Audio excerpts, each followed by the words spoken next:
믿는 자에게는 능치 못함이 없다라는 제목으로 하나님 말씀을 전하도록 하겠습니다.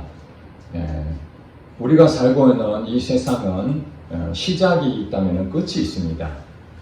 시작도 없고 끝이 없는 분은 오직 하나님 한 분뿐이십니다. 하나님이 이 세상을 창조하시면서 시작이 됐죠. 그 다음에 이 세상이 언젠가는 끝이 날 것입니다. 우리 인생도 태어나서 시작이 있고 죽음이라는 끝이 있게 됩니다. 무엇이든 시작할 때는요, 다 서툽니다. 부족합니다. 연약합니다. 그래서 우리가 초보 시절이라는 게 있잖아요. 초보 시절. 직장에 이제 처음 입사하면은 신입사원이라고 해서 연수도 받고 교육을 받습니다. 회사에 할 일들을 처음부터 능히 잘할 수가 없으니까 손에 익을 때까지 많은 교육을 받고 실수도 많이 하지 않습니까?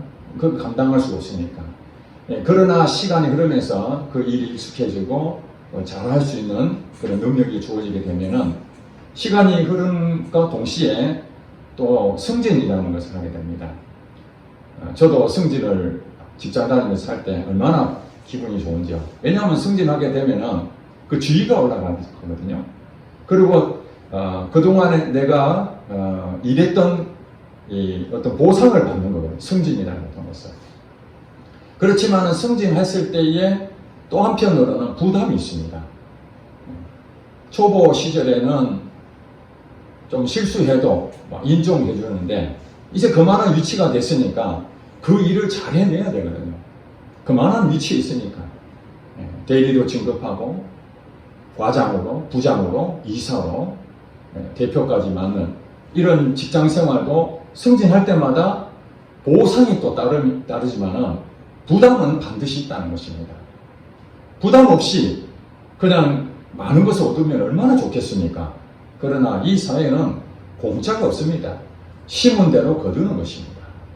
내가 열심히 그 회사를 위해서 헌신하고 희생하고 최선을 다해서 그 일을 잘 감당할 때에 회사 하나도 성장하고 거기에 따른 보상이 주어지는 거죠.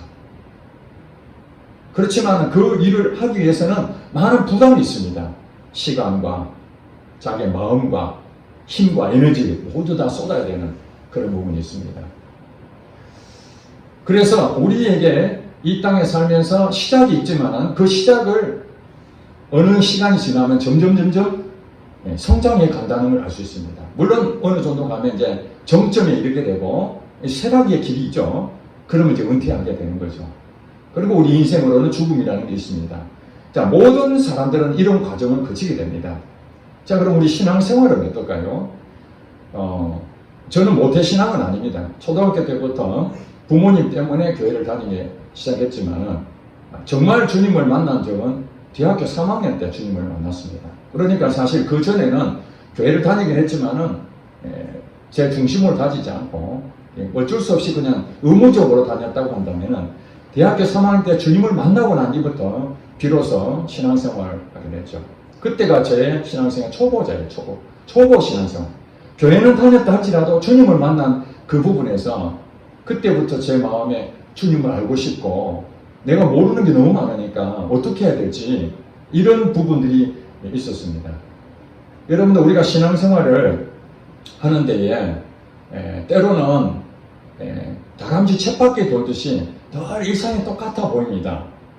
그렇죠. 여러분 일주일 한번 생각해 보세요. 주일날 예배 드리고 다 흩어져서 집에 갔다가 또 직장으로 또 가정의 어떤 일로 다 자기 일에 분주하게 있다가 또 한 주간 지나서 또 주일날 예배 드리고 또 다시 일상으로 돌아가고 이것이 지금 계속 매주 반복이 되면 한 달이 되고 한 달이 반복이 되면은 1년이 후딱 지나가지 않습니까?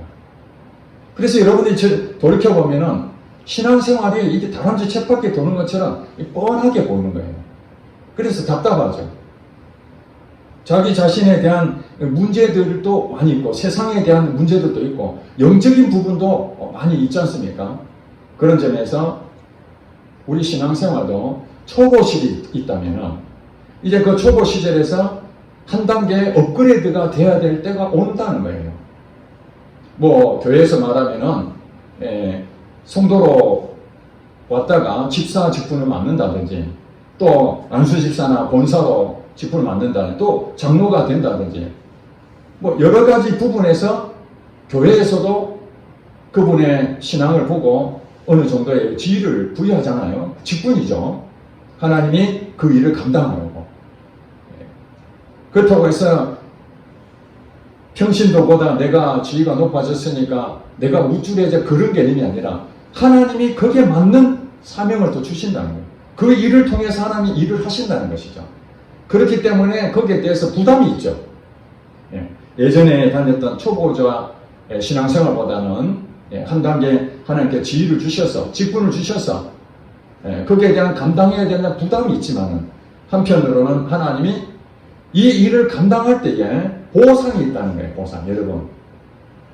여러분 지위가 높은데 부담이 있어서 여러분 진급 안 하고 싶습니까?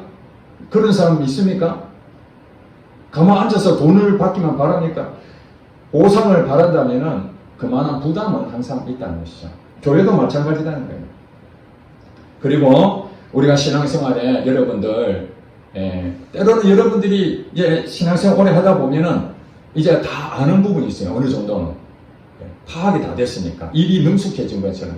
교회에 돌아가는 상황을 많이 압니다. 성경도 처음에 볼 때는 잘 몰랐는데 읽으면 읽을수록 이제는 구약과 신약에 대해서 66권이 어떤지도 여러분 이제 시간이 지나면 다 알게 되지 않습니까? 설교 내용 들으면은 저 말이 무슨 말인지 감도 잡지 않습니까? 또 여러분들 본문 내용 보면은 처음 듣는 분도 계시지만 여러 번 들었던 설교도 있지 않습니까? 자, 이런 상황에서 신앙생활은 업그레이드가 돼야 되는 거예요. 언제까지 초보자 생활을 할 수가 없는 거죠. 사도 바울이 그렇습니다. 우리는 어린아이가 되지 말고 장성한 자가 되어야 된다. 어린아이는 젖 먹는 아이고 장성한 자는 딱딱한 음식을 먹을 수 있다. 그러니까 시작은 젖 먹는 것부터 시작하지만 시간이 흘러서 이제 믿음의 수준이 더 높아져 가지고 영적인 능력을 더 갖추게 되면은 이제는 분별할 수 있고 선악을 분별할 수 있는 말씀을 실제로 되는 것을 경험해 나가는 그런 간증거리들이 나타날 때에 그 사람은 단단한 음식을 먹는 수준이 되어 있다는 거죠. 이것이 마땅히 선생이 되어야 된다는 것이 사도 바울이 우리에게 말씀하고 있습니다. 자, 그렇다면 오늘 이 본문 말씀을 제가 얼마 전에 어느 목사님께서 쓴 설교 내용을 보고 오늘 본문 내용하고 그 설교하고는 관계는 없습니다. 적용 부위가 다르기 때문에. 그러나 그 설교를 듣고 제가 묵상하면서 하나님, 제가 초보자 시절이 있었고 이제 점차 신앙이 업그레이드 돼서 제가 목사로 부르심 받았는데 하나님, 내게 가지고 있는 영적 능력이 무엇인가? 내가 감당할 수 있는 게 있고 감당하지 못하는 부분이 있는가 하는 것을 볼 때에 오늘 본문 말씀이 지위에 따라서 또 영적 수준에 따라서 새로운 능력이 필요하다는 것을 제가 알게 됐습니다. 그래서 여러분들이 이렇게 다람쥐 쳇바퀴처럼 돌아가는 이 신앙생활에 뭔가 이렇게 진부하고 재미도 없고 언제까지 이렇게 해야 되나 하는 답답함이 있다면 오늘 이 본문 말씀이 여러분에게 주시는 하나님 메시지가 될 것입니다. 자, 오늘 본문으로 돌아갈까요? 마가복음 9장에 보면요. 14절부터 읽었죠. 그 전에 예수님께서는 세 제자들, 즉 베드로, 요한, 야고보 이 세 사람을 데리고 한 산으로 올라가셨습니다. 한 산에 올라갔는데 그때 엘리야와 모세가 나타나서 예수님과 이렇게 얘기하는 것을 이 세 제자들이 이제 보고 있는 그 장면. 그 상태에서 예수님이 이제 일을 다 마치시고 산에서 내려왔는데 내려와서 보니까 예수님의 나머지 9명의 제자들과 그 다음에 많은 무리들과 여기 본문에 보니까 이 서기관들, 종교 지도자들이죠. 그들은 예수님과 제자들을 멸시하고 아주 좋지 않게 생각한 세력들이었습니다. 그들이 모여서 무슨 변론을 막 그냥 논쟁이 일어나고 있는 것입니다. 그건 무슨 내용인가 봤더니 한 아버지가 자기 아들이 오늘 본문 읽어본 내용 그대로 한다면은 말도 못하고 귀로 듣지도 못하는 그런 질병이 있는 거예요. 근데 그 질병이 있는 것이 귀신에 사로잡혀서 그랬다는 거예요. 굉장히 많은 고통을 당하고 많이 힘들었기 때문에 이것을 가지고 제자들한테 예수님이 병을 고친다는 소식을 들었기 때문에 예수님이 안 계시고 마침 9명의 제자들이 있어서 우리 아들이 정말 너무 힘든데 좀 도와달라, 고쳐달라 이렇게 요청을 했습니다. 근데 제자들이 열심히 그 귀신을 쫓아내렸는데 귀신이 안 나갔던 것 같습니다. 그 과정에서 종교 지도자들과 같이 온물이 모여서 이 문제 가지고 낫느니 안 낫느니 이런 부분을 갑론을박하고 있는 이때에 예수님이 나타나신 거예요. 그러면서 그들에게 여기서 뭐하고 있니? 이렇게 물어보는 거죠. 그랬더니 거기에 아버지가 이제 당사자죠. 문제의 그 당사자가 예수님께 나와가지고 자기 아들의 상황을 얘기합니다. 귀신 들려서 경련이 일어나고 팔이 해지고 참 여러분 부모 입장에서 그 자식이 건강해야 되는데 이렇게 시도 때도 없이 그 질병 가운데 있으면 얼마나 애가 타겠습니까? 아버지 입장에서는 아마 할 도리를 다 해봤을 것 같습니다. 병원에도 가보고 좋다는 약도 다 써보고 민간요법도 다 해보고 그래도 안 됐겠죠. 그러다가 예수님이 병 고치고 귀신 쫓아낸다는 소식을 듣고 왔는데 마침 예수님은 안 계시고 그래도 예수님 없어도 제자들이라도 할 수 있지 않겠느냐 하고 정말 지푸라기를 잡는 심정으로 나왔는데 고치지 못하는 이 절망 가운데 있는데 그때 예수님이 나타나신 거죠. 그래서 이 상황을 다 설명합니다. 성경에 보니까 할 수 있거든이 여기 보니까 22절에 무엇을 하실 수 있거든 우리를 불쌍히 여기서 도와주십시오. 제자들한테 그렇게 간청했던 것처럼 이제 예수님에게 스승이었던 예수님에게 다시 한 번 더 부탁합니다. 하실 수 있거든 우리를 불쌍히 여겨주세요. 이렇게 말하고 있습니다. 여러분 이 아버지의 그 간절함 속에서 22절 이 내용은 절망의 내용이 아닌가 그런 생각이 듭니다. 무엇을 하실 수 있거든 우리를 불쌍히 여겨서 도와달라. 아무리 해도 안 되는 그 상황에서 좀 도와줬으면 좋겠다. 머리로는 지금 어떤 생각하는 겁니까? 아버지가 불가능하다. 예수님도 어쩔 수 없다. 그렇지만 더 이상 아버지로서 할 방법이 있으니까 좀 도와주실 수 있다면 한번 해봐라. 그냥 어떻게든지 대단 안 돼도 좋으니까 한번 해달라. 이게 마치 병원에 의사 선생님이 그 아이를 보고 더 이상 치료 불가능합니다. 이 아이는 이제 생명도 더 이상 안 됩니다. 그럴 때에 그 부모가 그 아이를 데려오겠습니까? 선생님 어떻게 해서라도 우리 아이 죽어도 좋으니까 수술 한 번만이라도 좀 해달라고 그렇게 간청하는 것 똑같습니다. 이미 의사 입장에서는 죽은 거나 다름없는 이 아이를 더 이상 손댈 수 없다. 아버지도 알죠. 그런데도 어떻게든 이 아이를 한번 조금이라도 살려보겠다는 아비의 심정으로 지금 예수님한테 이 얘기를 하는 것입니다. 예수님 살릴 거라고 믿고 있는 거 아닙니다. 사실 무엇이라도 한번 할 수만 있다면 예수님 좀 도와달라 그 얘기를 지금 하고 있는 거예요. 왜냐하면 그것을 예수님이 받아치는 내용이 바로 23절에 나오거든요. 23절에 다 같이 읽어보겠습니다. 시작. 예수께서 이르시되 할 수 있거든이 무슨 말이냐 믿는 자에게는 능히 하지 못할 일이 없느니라. 아멘. 이렇게 말씀하셨습니다. 할 수 있거든이 무슨 말이냐 이거는 긍정입니까 부정인 겁니까? 그 아버지에 대해 심정은 충분히 공감하지만은 아니다. 너 불가능하게 생각하고 있는 거. 너 절망은 이해가 되는데 이 아이 살릴 수 있어. 이 아이 걱정할 필요 없어. 지금 그 얘기잖아요. 믿는 자에게는 무엇을 믿는다는 겁니까? 자기 자신이 믿는 게 아닙니다. 예수님이 살릴 것을 믿는 겁니다. 이 믿는 자라는 것은. 그래서 이 24절에 보니까 그 아이가 이렇게 대답하죠. 그 아이의 아버지가 소리를 질러야 되는데 내가 믿나이다 이렇게 말합니다. 그러면서 나의 믿음 없는 것을 도와주소서. 자기 믿음으로 얘기하는 게 아닙니다. 자기 믿음은 없다는 겁니다. 예수님, 나의 믿음이 없어요. 나는 이 아이를 살린다는 사실 불가능하다고 나는 그렇게 믿습니다. 그렇지만은 여기서 말하는 내가 믿나이다 하는 것은 예수님이 그렇게 말씀하시는 걸 제가 믿습니다. 이 말씀을 믿는 거예요.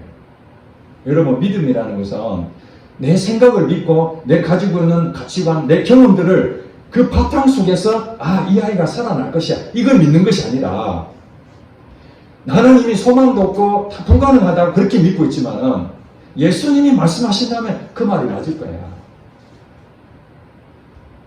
바닷가에서 고기를 잡는다고 열심히 했는데 그 어부 출신이었던 베드로가 밤새도록 고기를 잡으려 했는데 한 마리도 못 잡은 거예요. 예수님이 나타나셔가지고 저 깊은 데로 던져라 그물을. 그러니까 베드로 입장에 생각할 때는 말이 안 되는 거죠. 밤새도록 그 갈릴리 호수는 자기의 잔뼈가 굵은 그 직업 아닙니까? 어부니까. 예수님은 어부 출신이 아니잖아요. 목수 출신이에요. 목수 출신. 아버지가 목수니까. 비전공자인데 전공자한테 지금 가르치고 있는 겁니다. 깊은 데로 가서 그물 한번 던져봐라. 그러니까 베드로가 뭐랍니까? 밤새도록 해도 허탕쳤지만은 말씀에 의지하여 내가 그물을 던지겠습니다. 이렇게 얘기하냐. 말씀에 의지하여. 이게 믿음이라는 거예요. 말씀에, 예수님 말씀을 내가 믿고 한번 던져보겠습니다. 했더니 고기에 가득 찬 고기 올라온 거예요. 그렇습니다. 우리 믿음이라는 것은 그 사실은 쓸데없는 겁니다. 이것이 절망을 가져오는 겁니다. 그러나 예수님 말씀은 하나님 말씀이기 때문에 그것을 믿으면은 할 수 있다는 겁니다. 그래서 믿는 자에게는 이 믿는 자는 저와 여러분이 맞지요? 예. 믿는 자는 자기 자신을 믿는 것이 아니라 자기 생각을 믿는 것이 아니라 예수님의 말씀을 믿는 것입니다. 이 믿는 자라는 것이. 믿는 자에게는 능히 하지 못할 일이 없느니라. 다 가능하다는 겁니다. 자, 여러분, 이 아버지 입장에 생각할 때는 이 아들 문제가 인생의 가장 큰 문제입니다. 뭐 직업이 좋아서 수입도 많고 돈도 많이 벌고 아무리 해본들 뭐합니까? 그 자녀가 질병 가운데 귀신 들려서 정상적인 생활을 못하면 기쁨이 다 사라집니다. 여러분 그렇지 않습니까? 우리 가정에 한 사람이 몸이 심하게 고질병으로 아파서 병원에 정말 거동도 못하고 누워 계시는데 우리가 즐거운 일이 있다 할지라도 그걸 기쁨을 표현하겠습니까? 그 가족이 지금 몸이 아파가지고 병위에 지금 시름시름 하는데 근심이 되잖아요. 여러분 가운데에 이런 생각을 할 것입니다. 우리 중보기도 할 때에 그 기도 카드 제목도 있지 않습니까? 질병도 있고 영적인 육적인 기도 제목, 자유가 필요한 것 제목, 또 우리 일터나 가정이나 또 교회나 여러 가지 기도 제목들 그거 적으라는 이유가 무엇입니까? 여러분들이 할 수 있는 것들은 거기 적을 필요가 없습니다. 그렇지 않습니까? 여러분들이 할 수 있는데 남한테 시킬 이유가 없잖아요. 그거 앵벌이 하는 거죠. 내가 못할 때 내가 아무리 감당할 수가 없어요. 해봐도 안 됩니다. 왜냐하면 마음은 있지만 육신이 연약해서 또 무너지잖아요. 하나님 게임 중독되어 있는 거 이거 안 하게 해주세요. 그렇게 아무리 해도 다시 또 넘어지잖아요. 베드로가 나는 주님 절대 배신 안 하겠습니다 하지만 배신되잖아요. 마음은 원입니다. 그런데 육신이 연약해서 또 넘어지고 또 넘어지고 내가 화를 절대 안 내야 되겠다 결심하지만은 또 그 상황이 되면은 언제 그랬듯이 화가 막 나고 짜증이 나고 그래 관계가 무너지는 거죠. 돌았으면은 아이고 하나님 잘못했습니다. 내가 또 품지 못했습니다. 그런 것도 있잖아요. 마음은 원이로되 육신이 연약해서 자꾸 넘어져요.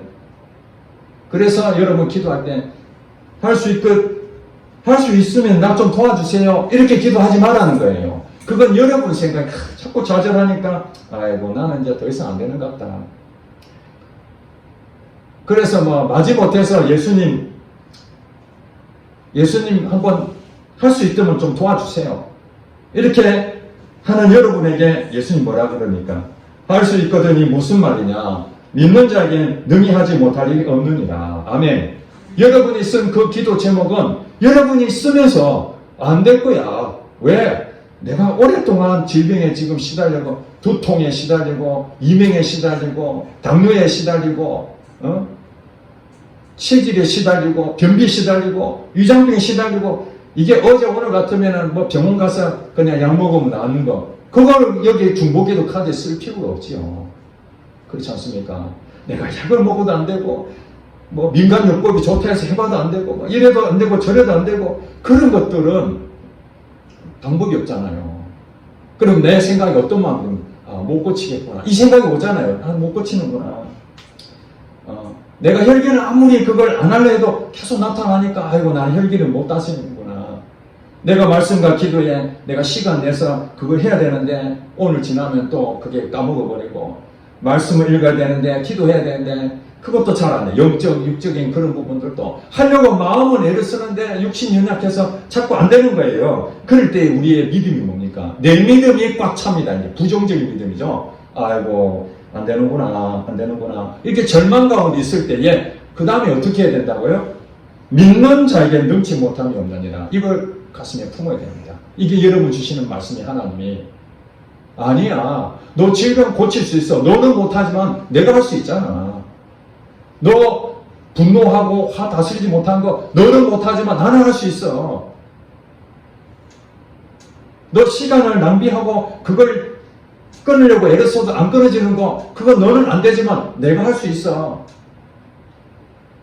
또 우리 이호환 집사 그 담배 끊는 얘기 간증했잖아요. 쉽게 끊어지면 인간 내 힘은 얼마든지 가능하다 했는데 보니까 담배를 끊을 수가 없어요. 불가능한 거예요. 큰일 났구나. 그때에 믿는 자에게는 능치 못함이 없느니라. 믿는 자에게. 안 믿는 자는 그런 일이 생길 수 없는 거죠. 믿는 자에게 능치 못함이 없다. 그래서 예수님께서 그 귀신 들린 더러운 귀신은 꾸짖어 이르시되 25절에 말 못하고 못 듣는 귀신아 내가 내게 명하느니 그 아이에게서 나오고 다시 들어가지 말라. 그렇게 예수님이 말로만 하는 것이 아니라 실제로 그렇게 보여주시는 겁니다. 여러분 말씀은요 능력입니다. 말씀을 듣는 것이 그냥 듣고 마는 것이 아니라 그 말씀이 실제가 되는 것을 예수님이 보여주시고 하는 겁니다.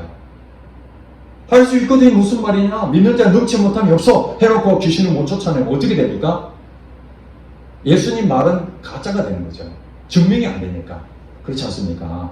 어떤 얘기를 하게 되면 그게 증명으로 사람들에 보여줘야 됩니다. 그래서 예수님께서 그 더러운 귀신을 꾸짖으니까 거기서 떠나가게 되고 26절에 보니까 귀신이 소리 지르며 아이로 심히 격려를 일으키게 하고 나가니 그 아이가 죽은 것 같이 되어 많은 사람이 말하되 죽었다. 사람들 죽어버렸구나.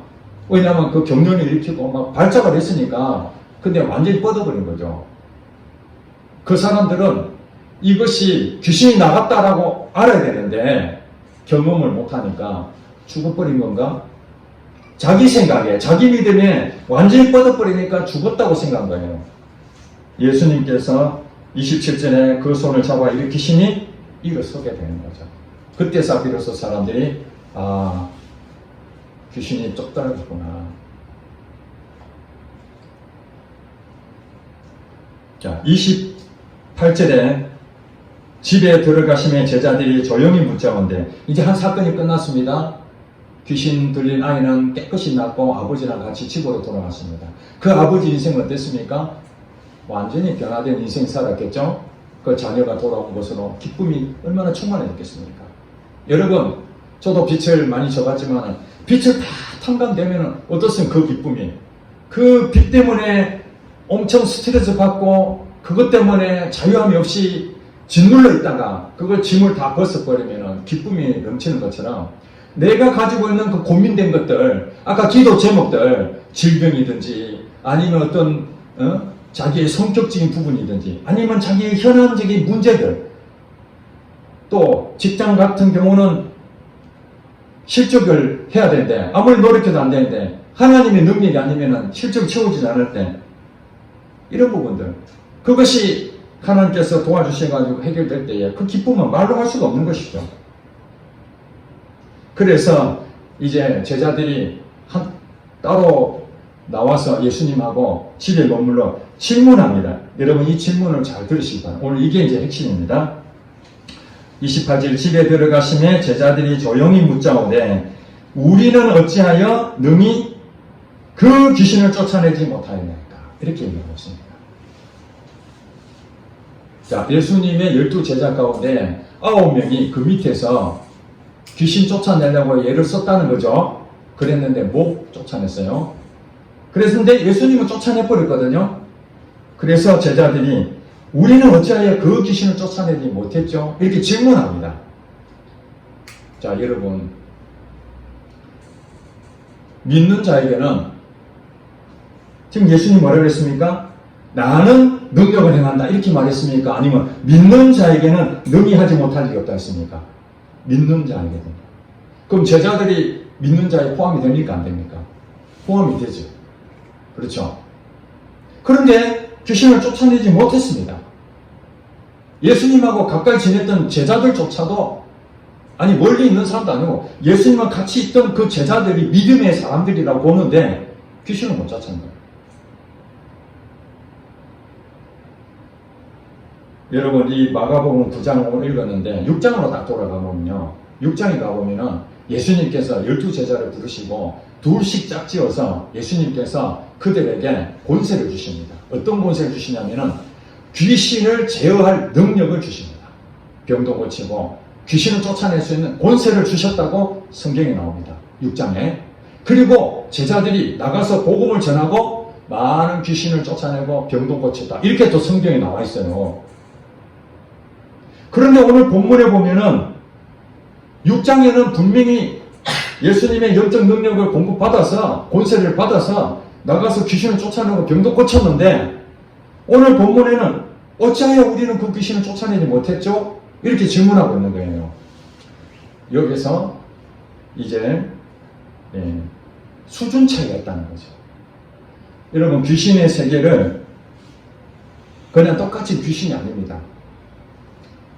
어둠의 영들 가운데서도 계급이 있다. 계급. 이 나라를 주관하는 악한 귀신이 있습니다. 아주 센 귀신이에요. 이 나라를 장악해버려요. 특별히 여러분들 불교 나라들 있지 않습니까? 일본이나 동남아시아 여기는 불교가 아주 강합니다. 유교, 불교 강합니다. 그 종교의 영이 그 나라를 딱 장악해버립니다. 그러니까 그리고 또 어느 지역에 이 권세를 가지고 있는 악한 영이 있습니다. 저는 그걸 가진 않았는데 어느 목사님이 말씀하시기를 전라도 쪽 군산, 익산 이런 데 가서 집회를 하잖아요. 모임 연합회라든지 가면은 거기에 그 기독교인이 한 30% 정도 됩니다. 우리나라 전체로 말하면은 그렇지 많지 않지만은 전라도 쪽에는 특별히 한 30% 정도 됩니다. 군산, 익산 이런 데 굉장히 많습니다. 그걸 집회하면은 벌써 영적 공기가 다르다는 거예요. 편안한 느낌이 오는데 이 경상도 쪽으로 오면은 마음이 답답합니다. 영적으로 이 경상도가 굉장히 악한 영의 강한 세력이 오랜 전통으로 묶여 있는 거죠. 그러니까 전도해도 전도가 잘 안 되는 거예요. 마음이 심령이 굉장히 답답한 거예요. 영적으로 묶였기 때문에.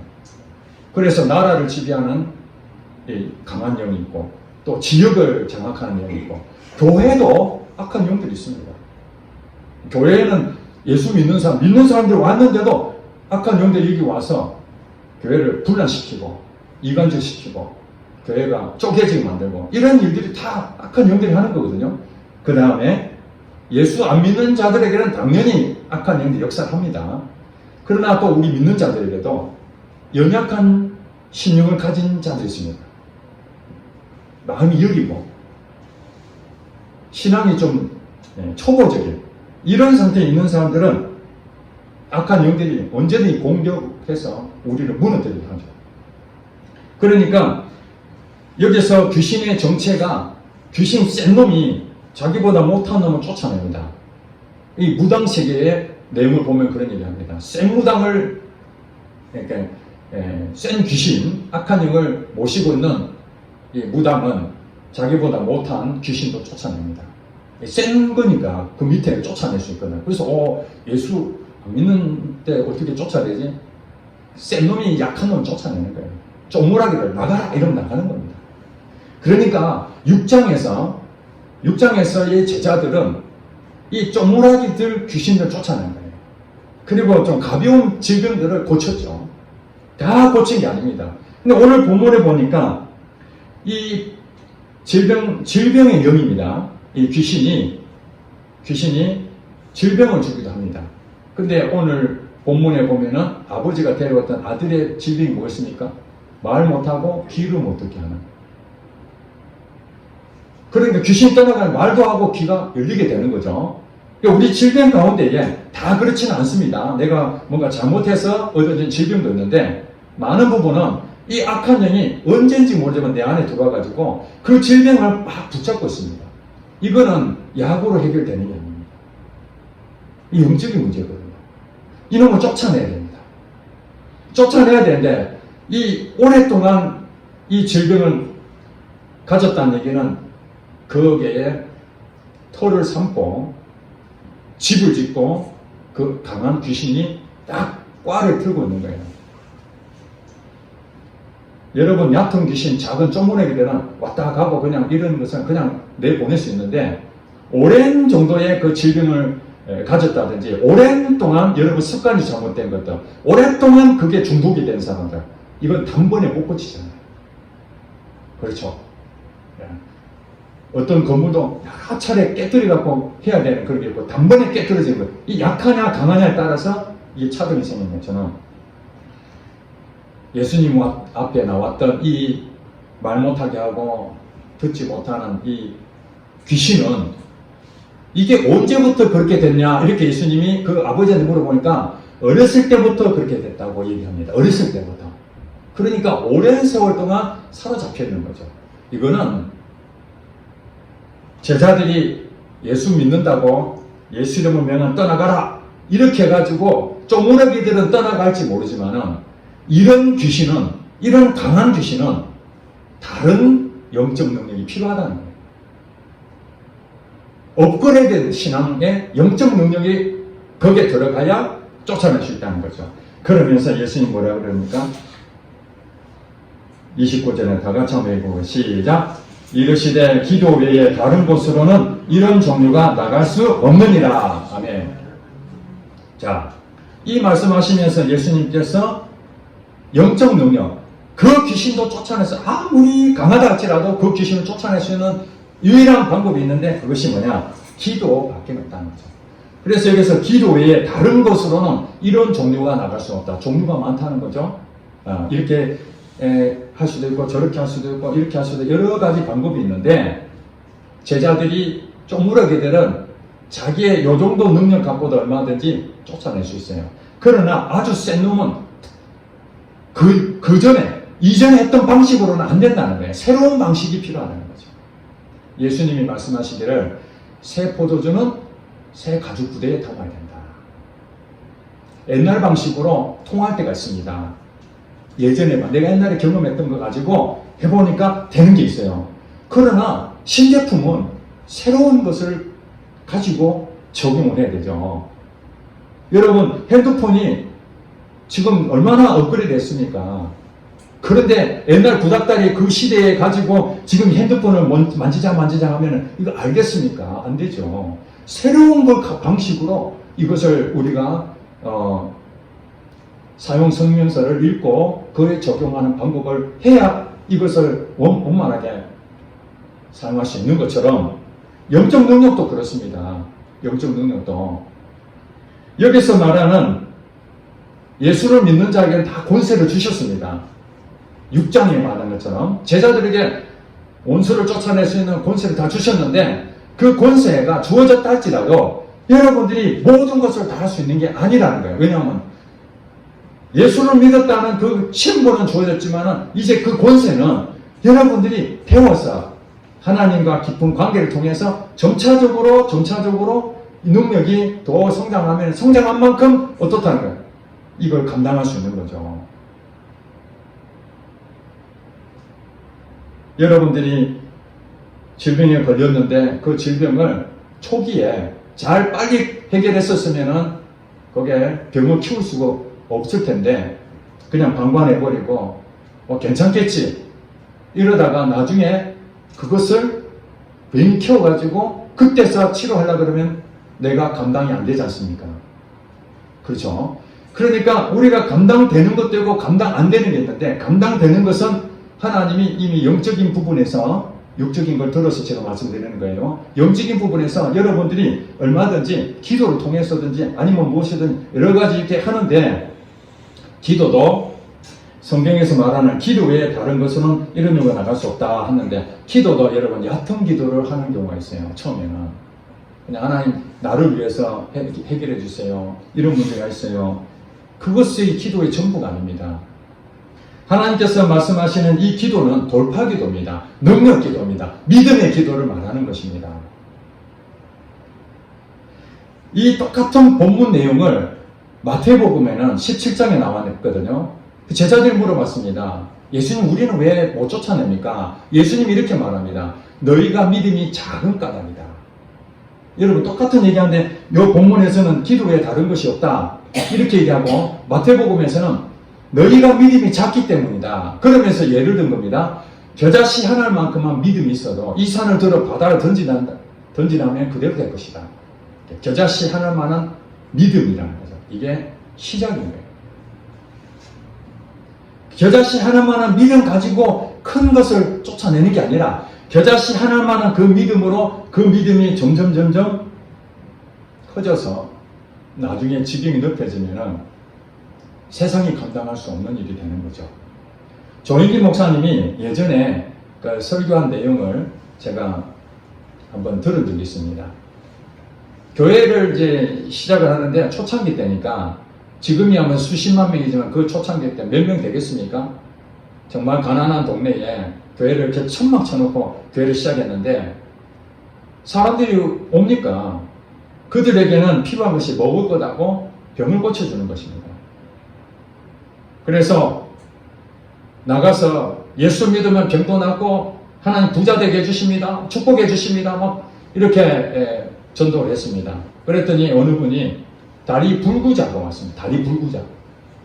그래 자기가 보니까 아무리 하나님이 능력이 있어도 이거는 절대 못 고치겠다. 이렇게 믿음이 생겼대요. 여러분 자기 믿음이 어떤지 아시겠죠? 이거는 우리가 감기나 뭐 조금 그래도 치질이나 이런 거는 그래도 고칠 수 있겠구나. 뭐 변비, 그 정도는 고칠 수 있겠구나. 이렇게 생각할 수 있겠지만은 나면서부터 다리가 불구자는 이거는 안 되는 거잖아요. 그 조 목사님도 이거는 안 되는 거다. 그래서 아이고 하나님 어쩌다가 이런 사람 데려와가지고 이 목회 이건 크게 시험거리가 생겼다고 딴 데 가면 좋겠는데 그 데려왔는데 기도 안 할 수가 없잖아요. 그래가지고 할 수 없이 믿음이 안 생기지만은 그냥 목사니까 기도했다니 하나님 이 아들 불쌍히 여겨달라고 다리를 좀 고쳐달라고 마음속으로는 절대 안 고쳐질 것이다. 그렇게 확신하면서 입으로는 고쳐주세요. 이렇게 했다는 거예요. 눈떠 보니까 그대로예요. 그 얼마나 미치겠습니까? 그냥 돌려보내자니 이거 복음에 문이 막히고 다시 기도합니다. 하나님 이거 어쩌다가 이런 일이 생겨가지고 그래서 또 기도해도 진짜 1시간 2시간 동안 땀을 뻘뻘 흘리면서 기도를 막 하는데 그때 믿음이 조금씩 생기기 시작합니다. 나는 안 되지만 처음에는 자기 생각을 안 된다고 생각했는데 입으로만 고백했는데 점점 자기 마음에 하나님 하실 수 있을 것이라는 그 믿음이 생기는데 나중에는 어떤 믿음이 생기냐면 기도 계속 하다 보니까 지구가 있는데 그 지구를 손가락으로 밀면은 밀릴 것 같다라는 생각이 들었다는 거예요.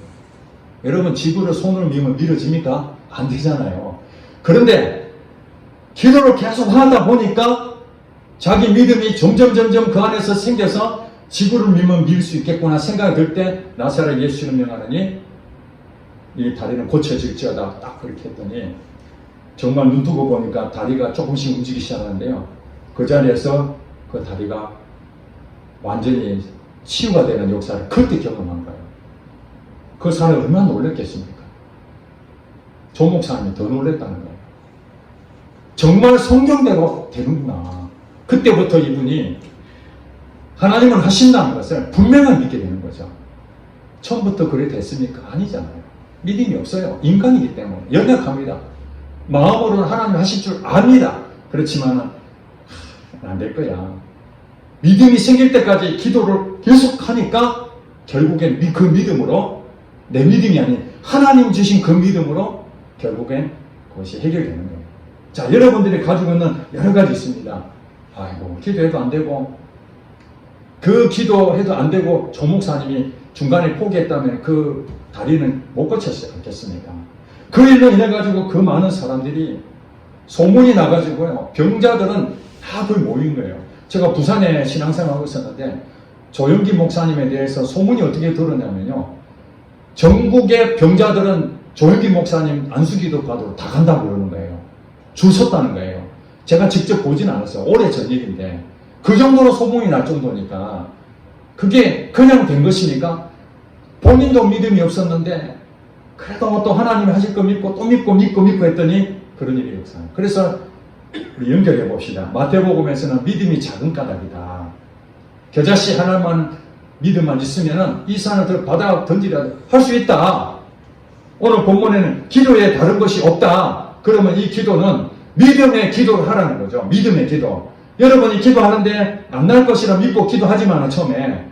그래서 하나님 하실 수 있다라는 기도를 계속 하다 보면은 여러분 마음에 할 수 있겠구나. 하나님 하실 수 있겠구나. 그 믿음이 생길 때 오랫동안 있었던 것은 그때 무너지게 되는 거예요.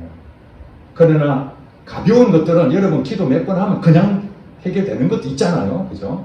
예. 그런 것들도 있지만은 여러분들이 정말 아무래도 안 되는 것들은 이게 오래된 것이기 때문에요. 그런 경우는 여러분 믿음이 없는 거죠. 그때마다 기도를 해서 물리치고 또 선포하고 나는 안 되지만 하나님은 하실 수 있다. 그러면서 계속 선포를 하는 거죠. 저는 기도하는데 우리 전도사님하고 우리 권사님 이명과 두통은 처음에는 치유될지어다 낫게 해달라고 막 그렇게 기도했습니다. 오랫동안 기도했습니다. 저 수년 동안 했으니까. 근데 어느 날부터 이미 나았다라는 그런 고백이 제 입에서 나왔어요. 그게 제 입에서 나왔어요. 예. 그러니까 여러분들도 질병이 오랫동안 있지만 안 나을 것을 믿고 있다 할지라도 계속 선포하다 보면은 어느 마음에 나았구나. 하나님께 하셨구나. 그게 말씀이 실제가 되는 겁니다. 예수님만 가능하다고요? 아닙니다. 믿는 자에겐 넣지 못함이 없느니라. 요한복음 14장 12절 말째 믿는 자에겐 내가 하는 일을 저도 할 것이요 이보다 더 큰 일도 한다. 그렇게 말씀하셨습니다. 그렇습니다. 그래서 제자들이 이때는 못 고쳤잖아요. 근데 성령 충만해주고 사도행전을 보니까 나가서 귀신 들리다 다 쫓아가고 병든 자 다 고쳐버리고 이게 뭡니까? 기도로 통해서 영적인 능력 새로운 종류가 그들에게 부어진 거죠. 옛날 능력이 아니라 새로운 능력으로 점점 더 성장해 가는 겁니다. 그때에 나타난 지경은 영적 능력이 어마어마한 거죠. 저와 여러분들 수준이 어느 정도인지는 다 다릅니다. 그렇지만 하나님은 여러분들이 기도도 말씀도 여러분 신앙생활도 이런 모든 부분을 얕은 그리고 초보자적인 그런 부분을 다 거치기 시작합니다. 예. 그러나 그 과정에서 그게 끝이 아니라 다람쥐 쳇바퀴 돌듯이 그런 신앙생활이 아니라 거기에서 하나님은 때로는 더 업그레이드 시키기 위해서 풍랑과 고통과 어려움 또 좌절 이런 더 이상 안 되는구나 이런 것들을 겪게 만들어서 오직 주님 앞에 믿음으로 고백하게 만들어가지고 그것을 경험하고 간증거리가 되게 해서 업그레이드 시켜버리는 거예요. 이게. 예. 그 수준에 나가게 될 때 여러분들은 그 자유함이 생기는 거죠. 그것이 천국을 누리는 백성이 되는 것입니다. 이게 신앙생활인 거예요. 여러분 부담도 있지만 보상이 분명히 있습니다. 이 세상에 하나님이 얼마나 많은 축복을 준비해 주셨는지 예수 믿는 사람들이 다 누려야 되잖아요. 예수 믿는 사람들이 하나님 주신 엄청난 복을 누리지 못하고 그냥 어쩔 수 없이 그냥 의무적으로 이렇게 수동적으로 그렇게 살면 안 되는 거예요. 능동적으로. 천국은 침노하는 자가 빼앗는 거예요. 가만히 있지 마시고 여러분 우리가 못하는 걸 하나 하라는 게 아니에요. 주님을 믿고 기도에 힘쓰게 되면은 역사가 나타납니다. 그래서 사도행전을 보면 사도들이 그 바쁜 중에서도 하루에 3번씩 습관을 따라서 기도에 전념하는 이유가 영적 능력을 잃어버리지 않으려고. 그거 무너지면은 아무것도 못하니까. 그래서 하는 거예요.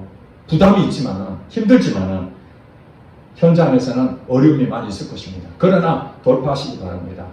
돌파하는 그곳에 하나님은 여러분을 통해서 정말 여러분 상상하지 못한 일들을 계획하고 계시다는 거예요. 그거 주려고 하는데 여러분들이 그냥 세상의 것들만, 돈에 대한 것만, 내 지금 있는 그것만 이렇게 하는 것이 아니라 더 큰 것들을 바라보고 결국에 하나님이 여러분 마음에 놀라운 역사가 일어날 거로 믿습니다. 기도하겠습니다.